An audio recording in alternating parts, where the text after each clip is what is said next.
Welcome back to the second episode of Building Lamplight Town in Scratch.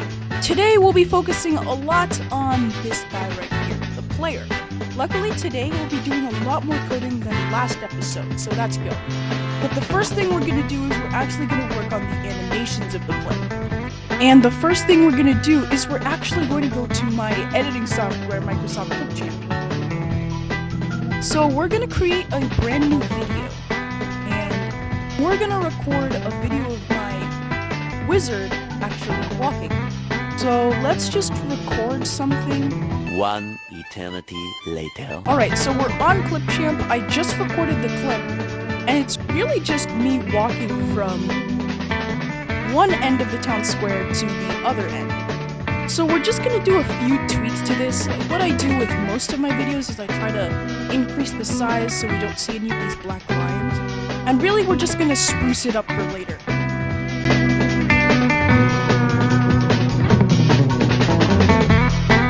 Alright, so we have the video pretty much done. It's just an 8-second video, and I cropped it perfectly so that my wizard is perfectly on one side and it's not cropped too much that not everything is showing. And he'll just run to the other side of the town square and stop perfectly so everything is still showing. Now we're pretty much just going to export this, and we're going to put it as high quality. It's only 8 seconds, so it's not going to take that long. And this is pretty much all the stuff that we need to do in terms of like actual really annoying work. So as you can see, it was really quick. So what we're going to do is we're actually going to convert this from a video to a GIF. Alright, so I'm on this really cool website called Online Convert, and it basically just converts files to GIFs. So I'm going to choose a file, and I'm going to choose the file that we exported just right now. So we're going to import this one. Yeah, it's only 8 seconds, so it shouldn't be that long. Now we just have to start it. And there we go. Now it's a GIF instead of a video. Now you may be wondering why I made it into a GIF. Now we're going to download this, and it's now going to be a GIF. Now we're gonna go to a special website called Unscreen. And this website basically removes the backgrounds of only GIFs, which is why we needed to convert it in the first place. So we're gonna grab this and we're gonna import it into it. And now this, hopefully, it turns into... Oh no. So after about 20 minutes of work, this is probably the best I can get it. I mean, we can tweak it a lot in Scratch anyway, so I think this is good. So we're now on the project that we left off with last episode. So we're actually going to delete this sprite, and we're going to upload this sprite right here. And we're just going to import it. And the cool thing with Scratch is when it imports GIFs, it actually imports them in a special way. It imports them with all the different costumes. And there seems to be 20. So what we can do is we can actually use this bitmap tool, and we can highlight some of this and delete it. So we need to tweak this the best we can.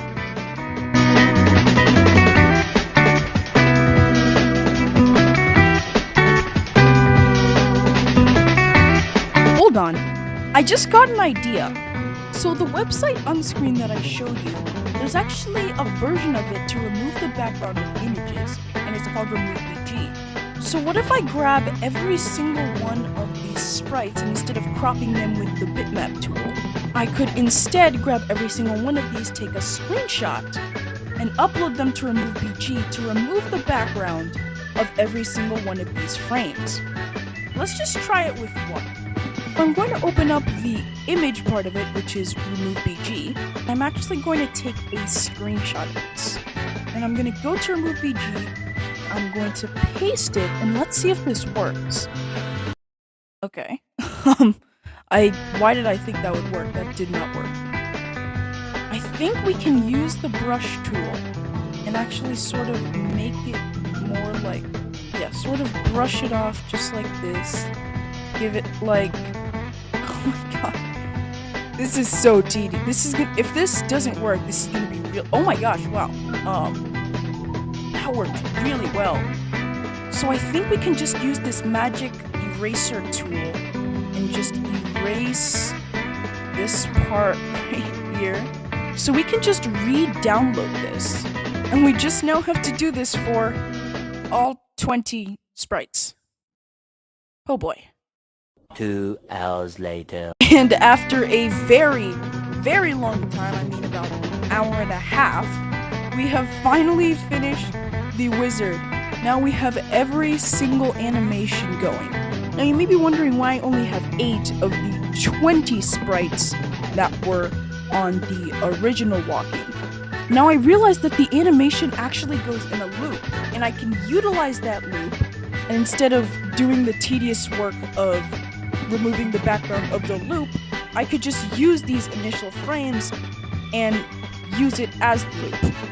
So our initial problem is that every single one of these are at a different size. I don't know why, they're just at a different size, which is really, really annoying.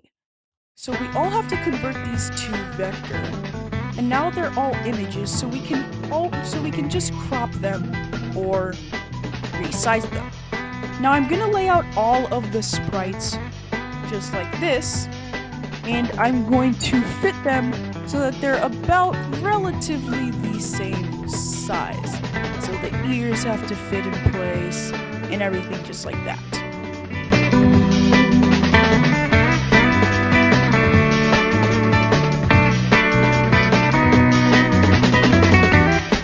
So we finished all of these, and now we can finally get to the coding.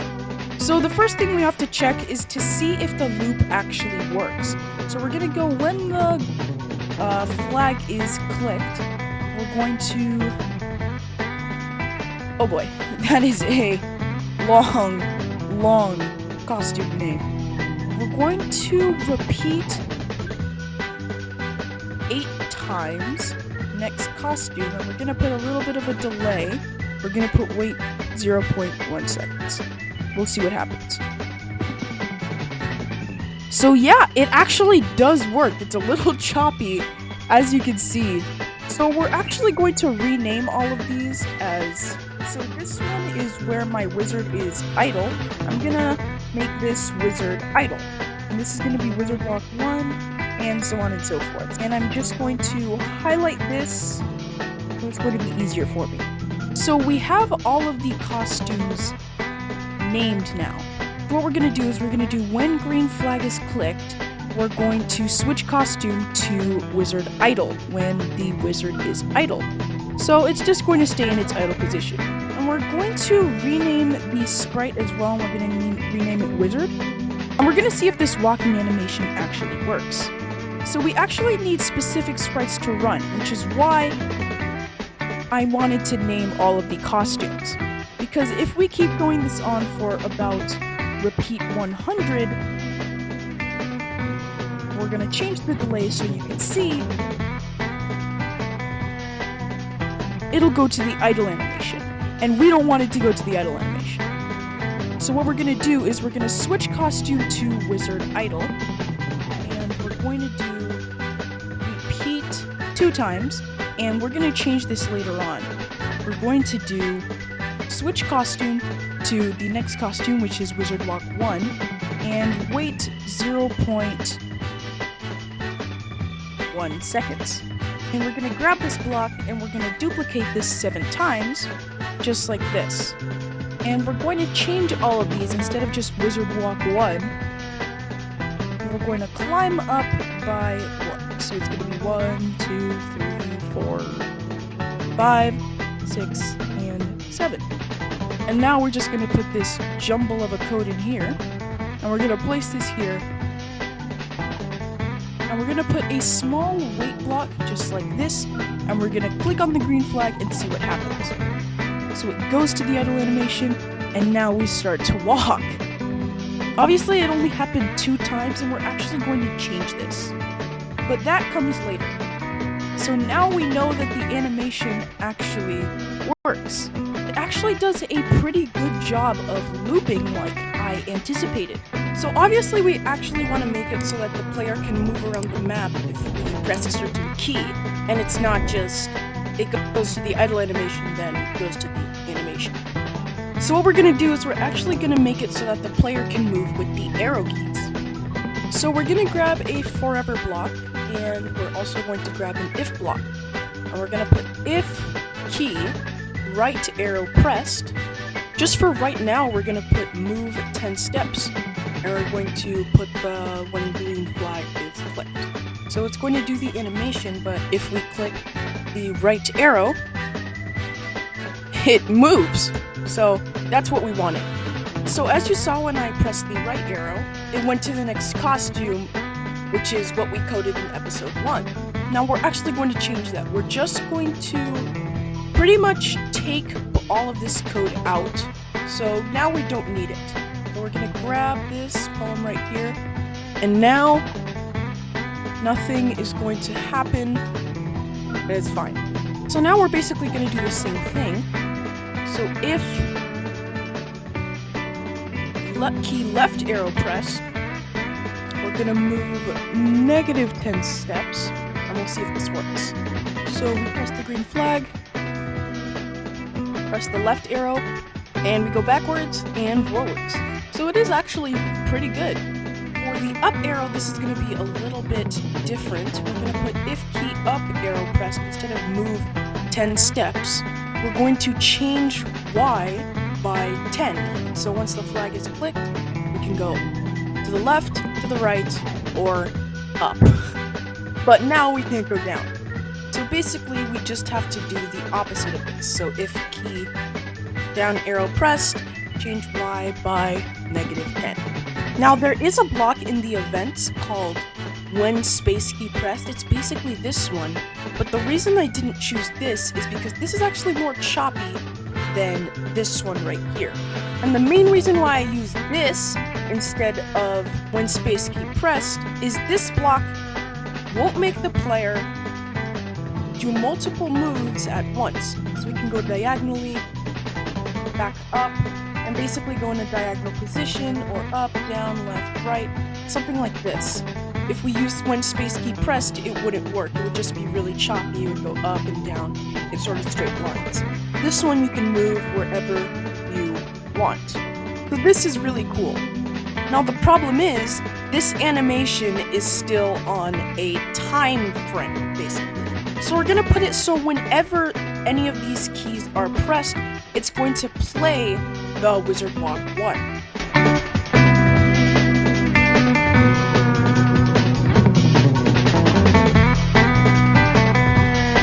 So it didn't take that long, we're already done with all of them. We just had to duplicate it and change which arrow is being pressed. So this is really, really complicated and messy, so I'm just gonna clean up all the blocks. So now we don't have this cluster of code. So it's all now in a perfect line. So we don't need the initial animation that we put, so we're just gonna take this out. And now, whenever we go down, we can go down, over, just like this, just like that. Now the problem is, it'll sometimes keep going, and it'll stop on a random animation. What we want it to do is once we stop pressing the arrow, that it'll stop on the idle animation. So we're going to create another sort of block thing, and we're going to put the forever block, and we're going to go to operators. If not, key right arrow press. So if the right arrow key is not being pressed, then we're going to switch costume to wizard idle. So what we can do with this is we can take this out, and we're going to put these OR blocks. And we're going to duplicate this, put this in here. We're going to change this to left arrow and right arrow. And we can duplicate this again. And we can put up arrow and down arrow. And then we can just put another OR block and just put the entire code of the left arrow key and the right arrow key inside this OR block, and put the other side on this side, just like this. And now we have this monstrosity of a code that we put in the not block. So basically we're saying, if the right arrow key is not pressed, or if the left arrow key is not pressed, or if the up arrow key is not pressed, or if the down arrow key is not pressed, then we switch costume to wizard idle. So basically, if we go to the right and we stop, it goes to the idle animation. If we go to the left arrow and we stop pressing it, it goes to the idle animation. We go up, it stops. We go down, it stops. We go right, it stops. Left, it stops. Up, it stops. So if any of the arrow keys are not pressed, then it switches to the idle animation. Now the last thing we're going to do, because pretty much character movement is really smooth. The last thing that we're going to do is, if the player touches a certain point in the map, he'll go to another area. Now this is the initial code, and we're going to tweak this later on in the next episode. We're going to put when green flag is clicked, we're going to go to forever. And we're going to put if, and we're going to go to operators and grab all of these blocks just in case. And we're going to grab X position and Y position. So basically we're going to make it so that the player, once he reaches a certain area, like at the side right here, he's going to go to the next area. So we're going to check the X position, and it seems to be -170. So we're going to put if X position is less than -170, I did my math, negatives are the opposite, we're going to broadcast a message, and that message is going to be new area. And when we broadcast new area, we're now going to go to the map, and we're going to put when I receive new area, we're going to go to the next costume. So let's see if this works. So the player's going, and we gotta check its X position. So if it gets to a certain point, oh my gosh! Okay, so I think what is happening is that the X position is at a negative, so it's going to keep doing next costume over and over again until, yeah, we go away. So what we're going to do is we're going to make it so that it doesn't broadcast new area forever. So we're going to go to control, and we're going to grab repeat until. And we're going to trade out this forever block with an if block. And we're going to put repeat until, and we're going to duplicate this block, and we're going to repeat until X position is less than -170. And if X position is -170, then we're going to broadcast new area. So as soon as it broadcasts the new area, it's going to stop. So if this works, if we go back, oh boy. Okay, so it was a pretty simple fix. I just needed to make it so that you respawn in a different area once you went to the next area. Over and over again, you landed in the middle. So now you can go to every single area imaginable. So basically we just have to do it with the left arrow and the right arrow. Alright, so that should do it. So whenever you go left, new area. Whenever you go right, new area. So now you can go right, and you can go left. So that's pretty much all we need to do for the character.